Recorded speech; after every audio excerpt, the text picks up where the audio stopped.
Ассалаумағалейкум ағайын, эфирде сөз сұраймын ток-шоуы. Телехабардың жүргізушісі мен Жанбота Рахметуллаұлы.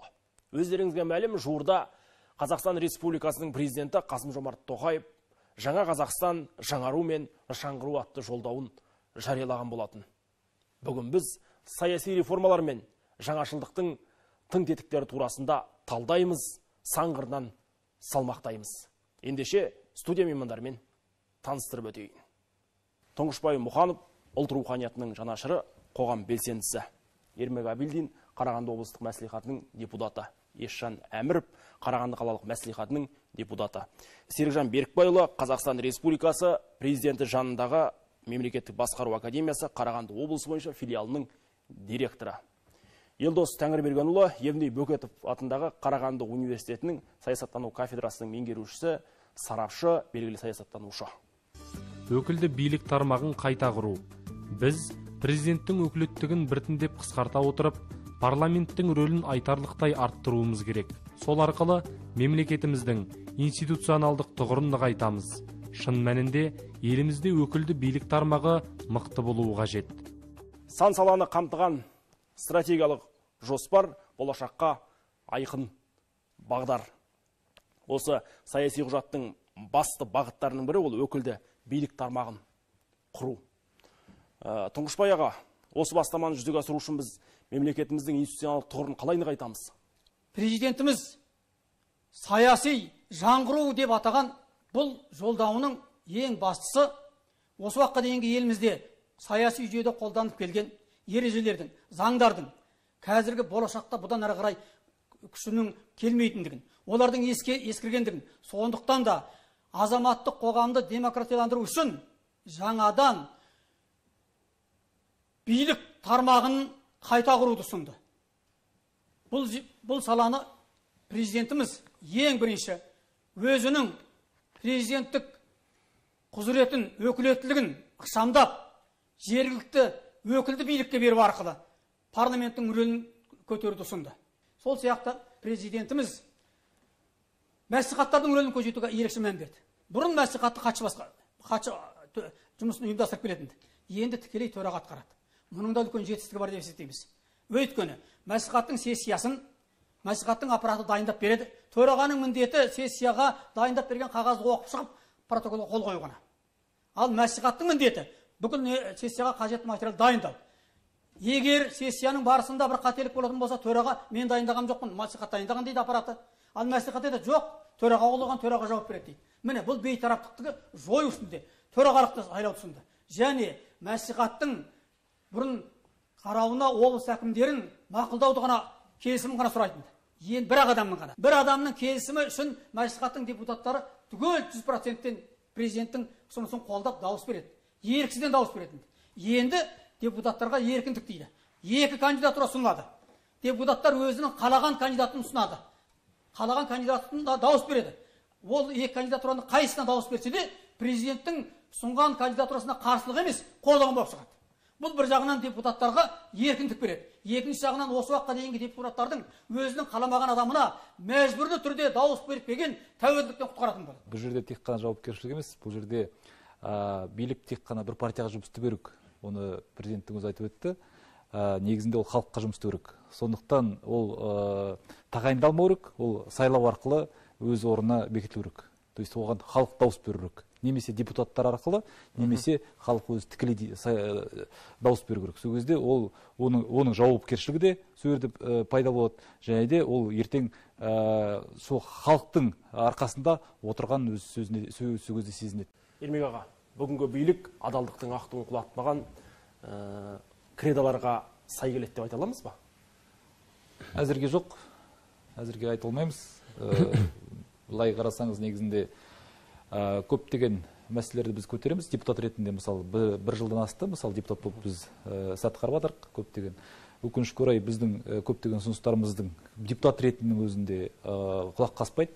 Жаңағы биліктің құлақ. Билік деген ол әкімшілік қой енді. Солардың құлақтарынан аспайды. Және де жергілікті осы аудандық, қалалық, облыстық мәслихат депутаттарында рас айтқан кезде құзыреттері жоқ. Олар ұсыныс ретінде ғана өздерінің пікірлерін және де ұсыныстарын айтылады. және де ең маңызды неге келетін болсақ, ол бюджет қой бізде. Бюджетті мысалы бәрі ойлайды, республикалық деңгейде парламент жаңа бекітеді, қабылдайды. Жергілікті жаңағы маслихаттар қабылдайды деп әр деңгейлі. Негізінде олай емес. Негізінде өз тарапынан республикалық деңгейде үкімет әзірлейді, дайындап бәрін. Жергілікті жерде әкімшілік дайындайды, мысалы, толық. Соны жергілікті жаңағы басымшылықпен депутаттар қабылдайды. Басымшылық дегенде өзіңіз түсінесіз, бір партияның депутаттар өте көп басымшылық, солар қолдайды да сөйтіп қабылданып кетеді. Тоқшыбай аға, билікке деген халықтың сенім мүддесінің жоғалып кетуінің сыры неде? Билік пен халықтың ол тура сол осы уақытқа дейінгі жүргізілген біздің заңымыз. Алшақтау соның айқын дәлелі емес пе? Алшақтап кетуі. Алшақтап біздің заңымызға байланысты, біздің қабылданған заңымыздың барлығы белгілі бір адамның мүддесіне қарай, билікте отырған адамның өзінің ойына келгенін жасатуға еркіндік берді. Халық тысқары қалды. Халықтың үніне құлақ асу деген болған жоқ. Халықтың пікірін айтқан қазіргі депутаттарға кінә қоймаймын. Қарағанды облыстық мәслихатының 2-ші шақырылымы 1999 жылы мен 2003 жылда депутат болдым. Сол кездегі депутаттар мүлдем бөлек болатын.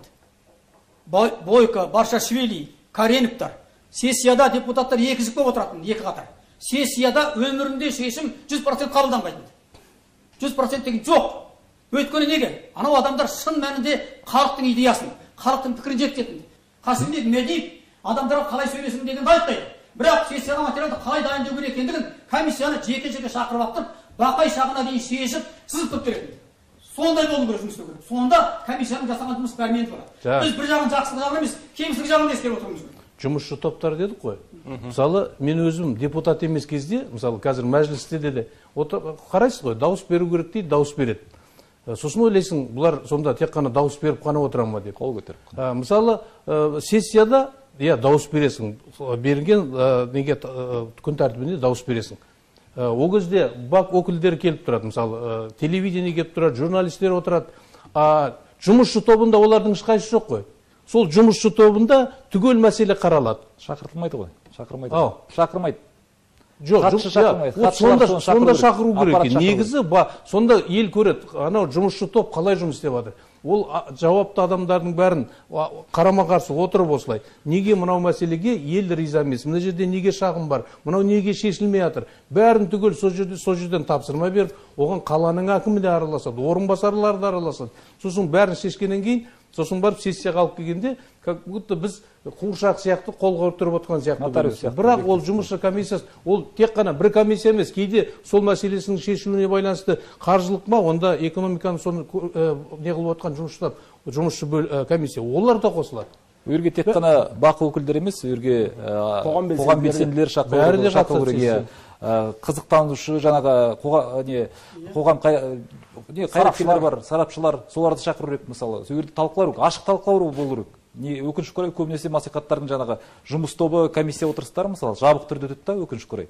Және де айта кететін момент бұл жерде. Жабулы қазан жабулы күйінде сол күйінде қалады дейсіз. Өкінішке орай, иә, сосын кейін көбісі ойлайды да, депутаттар тек қана қол көтеріп дауыс береді, болды, басқа түкті істемейді, түкті бітірмейді, жұмыстары қиын емес екен ғой, тағы да оның үстіне ақша алады, жалақы алады деп. Негізінде маслихат депутаттар қайсы бірде-бірі облыста қалада ауданда ақша алмайды, тек қана хатшысы мен жаңағы аппарат қызметкерлері. Менің ойым бар, депутаттар 20 жыл депутат болып отырған адам бар облыстық мәслихатқа. Қажетті осы. Депутаттар 2 мерзімге сайлану керек. 8 жылда депутат өзінің қабілетін танытады. Танытамын үшін жүреді. 20 жыл депутат болу деген сөз, ол билікті жаққан адам. Биліктің депутаты, халықтың депутаты емес. Халықтың депутаты 2 жыл содан кейін өзі де билік ойнамаған адам өзі де кетеді.